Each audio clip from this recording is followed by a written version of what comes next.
আমরা সারাদিনে কতবার না আল্লাহু আকবার কথাটা শুনি বলি, তার কোনো হিসাব নেই। যখন নামাজে দাঁড়াই তখন বলি আল্লাহু আকবার বলে তাকবীরে তাহরিমা বাঁধি।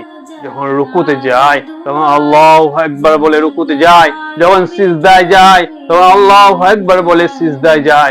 যখন আজান শুনি, আজানে শুনি আল্লাহু আকবার আল্লাহু আকবার।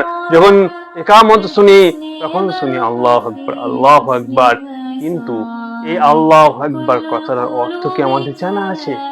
এই আল্লাহু আকবার কথাটির অর্থ হলো আল্লাহ মহান, আল্লাহ সর্বশ্রেষ্ঠ।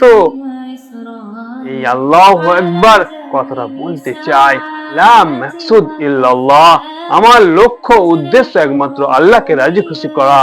লা মাহবুব ইল্লাল্লাহ, আল্লাহ আমার ভালোবাসার জিনিস। লা মওজুদ ইল্লাল্লাহ, আল্লাহ সব সময় আমার কাছে আছেন। লা ইলাহা ইল্লাল্লাহ, আল্লাহ ছাড়া কোনো উপাস্য নাই। তাই আল্লাহু আকবার আমাদেরকে বলে আল্লাহ হলেন সবার উপরে, সবার আগে, তার বিধান সবার আগে। তাই যখন আল্লাহু আকবার বলবো, পড়বো, শুনবো, তখন এর অর্থকে অনুধাবন করার চেষ্টা করব ইনশাআল্লাহ। লাইক, কমেন্ট, শেয়ার করে দিন।